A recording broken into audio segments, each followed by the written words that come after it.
Good morning students. Online classes में स्वागत है। आज ये 11th क्लास की fourth poem to the pupils मैं आपको पढ़ाऊंगा। पोएट है इसके हेनरी एल डिरोजियो। हेनरी एल डिरोजियो ने इस पोयम के अंदर जो एक बच्चों का साथ होता है, एक टीचर बच्चों को कैसे देखता है, क्या उनसे अपेक्षाएं रखता है, किस प्रकार उन बच्चों पर जो है परिस्थितियां जो उनके आसपास रहती हैं या जिन परिस्थितियों से होकर वो गुजरते हैं, जिस वातावरण में वो रहते हैं, कैसा प्रभाव पड़ता है, इस प्रकार की बातें इसमें वो करेंगे। क्या कहते हैं, पढ़ते हैं इसको। Expanding like the petals of young flowers. तो यहां पर इस पंक्ति में कहते हैं जैसे फ्लावर्स होते हैं, यंग फ्लावर्स यानी कि छोटे फूल होते हैं, और जब वो कुसुमित हो रहे होते हैं यानी कि जब वो कली से फूल बन रहे होते हैं, एक्सपेंडिंग, तो वैसे ही जो बच्चे होते हैं ना, एक टीचर जो होता है जो बच्चों को पढ़ाता है या उसके आसपास जो बच्चे होते हैं जिन बच्चों को वो पढ़ाता है, तो वो वैसे ही देखता है, उनकी तुलना करता है कि वैसे ही बच्चों का भी विकास हो रहा होता है। I was the gentle opening of your minds. मैं आपके जो मस्तिष्क हैं उनकी जो जेंटल ओपनिंग है, मैं उनको देखता हूँ। जेंटल ओपनिंग से मतलब है कि आपका जो मस्तिष्क है वो धीरे धीरे किस प्रकार विकसित होता है, किस प्रकार उसमें समझ बढ़ती है। जैसे एक जो पुष्प होता है जो खिलता हुआ हमें तो दिखाई नहीं देता अगर हम उसको 1 घंटा तक भी बैठ करके देखते रहें, लेकिन हम अगर आज कली को देखते हैं तो वो आने वाले समय में एक पुष्प जरूर बन जाती है। वैसे ही जो बच्चे होते हैं, जो शिष्य हैं हेनरी एल डिरोजियो के, ऐसा भी कह सकते हैं हम, तो वो उनको विकसित होते हुए, उनमें समझ बढ़ते हुए, उनके मस्तिष्क का विकास देखते हुए, ऐसा कहते हैं, वो देखते हैं बच्चों को, उनका मस्तिष्क जो है किस प्रकार विकसित हो रहा है, उनमें किस प्रकार समझ बढ़ रही है, तब उनके मस्तिष्क में ये विचार आते हैं, उनके मन में ये विचार आते हैं हेनरी एल डिरोजियो के, और तभी उन्होंने जो है इस पोएम की रचना की है। And the sweet loosening of the spell that binds your intellectual energies and powers। और इन पंक्तियों में कहते हैं स्वीट लूजनिंग। लूज से मतलब होता है किसी चीज का खुलना, और खुलना किस चीज का हो रहा है यहाँ पे, of the spell that binds, उस जादू का जो बांधे हुए है या बांधता है, your intellectual energies and powers, आपके अंदर जो इंटेलेक्चुअल बौद्धिक शक्तियां हैं, जो ताकतें हैं, जिनको एक जादू ने बांध रखा है। जादू ने कैसे बांध रखा है कि बच्चों के अंदर बहुत बड़ी ताकतें हैं, उनके मस्तिष्क में बहुत बड़ी शक्तियां हैं, लेकिन उनको जो है टीचर्स बाहर निकालने का काम करते हैं, तो वो एक प्रकार से उस प्रक्रिया को जादू ही कहेंगे कि उन्हें केवल बांधे रखा है। उनके अंदर है तो सही, ऐसे कह सकते हो कि जैसे कोई जादूगर होता है, अपने जादू के पिटारे में से वो कुछ निकालता रहता है और जादू दिखाता है। वैसे ही जो बच्चे हैं, जो प्यूपिल्स हैं हेनरी एल डिरोजियो के, जिनको सोच करके या मन में विचार करके या जिनके सामने वो वार्तालाप कर रहे हैं, जिनसे वो वार्तालाप कर रहे हैं, तो वैसे ही उनका जो एक मस्तिष्क है बच्चों का, जिसको विकसित होते हुए देख रहे हैं, जिसमें समझ बढ़ते हुए देख रहे हैं, तो वो एक जादू के पिटारे की तरह ही है जिसमें बौद्धिक शक्तियां भरी पड़ी हैं। That stretch like young birds in soft summer hours. और अब ऐसे कहा गया है जैसे जो यंग बर्ड्स होते हैं, जो पक्षी होते हैं, यंग को युवा भी कहा जाता है, यंग को छोटे भी कहा जाता है, यंग को बच्चे भी कहा जाता है, कई सेंस में हम इसको यूज करते हैं। तो जैसे यंग बर्ड्स होते हैं जो एक युवा पक्षी होते हैं, तो जो सॉफ्ट समर आवर्स होते हैं यानी कि जो हल्की गर्मी होती है, तो उसमें वो अपने आप को स्ट्रेच करते हैं, या मतलब बाहर निकलते हैं। तो वो उसी प्रकार से अभी अगली ये पंक्ति पूरी नहीं हुई है, ये दूसरी के साथ मिलना है इसको जाके। Their wings to try their strength, अपनी ताकत, अपने पंख खोलते हैं समर आवर्स में, यानी कि गर्मी का जो एक सॉफ्ट सॉफ्ट समर आवर्स से मतलब है जो बहुत ज़्यादा गर्मी नहीं होती, जिसको हम भी जो है जैसे सर्दियों के मौसम में धूप निकलती है, हम उसको सेकते हैं, उसमें हम बाहर बैठते हैं, वो धूप हमें अच्छी लगती है। और वैसे ही अगर गर्मियों का मौसम हो और दोपहर हो जाए तो हम जो है पल भर भी गर्मी में या धूप में नहीं रुक सकते।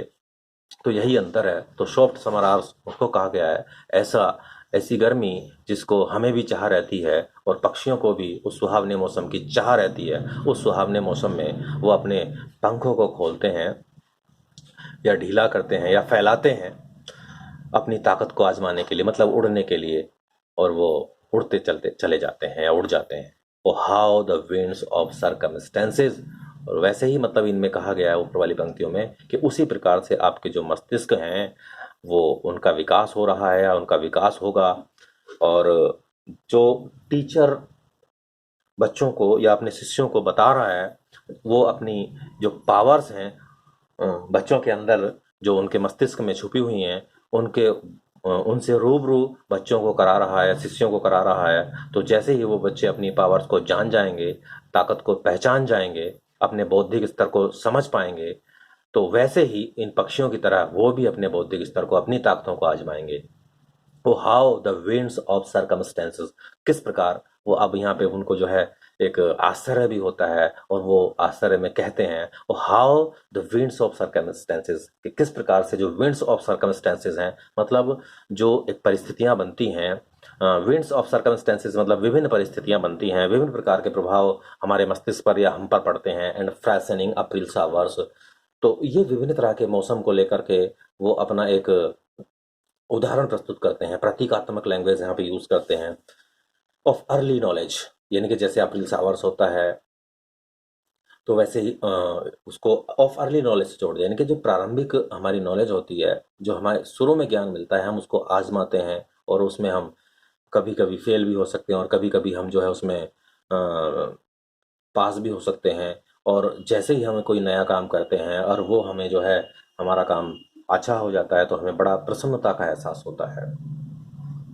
And unnumbered kinds of new perceptions, और विभिन्न प्रकार के, असंख्य प्रकार के जो न्यू परसेप्शंस हैं, यानी कि जो नई नई प्रकार की समझ हैं, उनमें समझ शेयर दियर इन्फ्लुएंस, अपना इन्फ्लुएंस उन पर डालती है, मतलब जो शिष्य हैं उनके मस्तिष्क पर विभिन्न प्रकार की जो समझ है वो अपना प्रभाव डालती हैं। एंड हाउ यू वर्शिप, और आप किस प्रकार से वर्शिप करते हो, पूजा करते हो। ट्रूथ्स मतलब ट्रूथ इज ओमनीपोटेंस, के जो ट्रूथ है ना, जो सच्चाई है वो ओमनीपोटेंस है, सर्वशक्तिमान है। किस प्रकार से आप उसकी पूजा करते हो, मतलब आप सच को मानने लगते हो।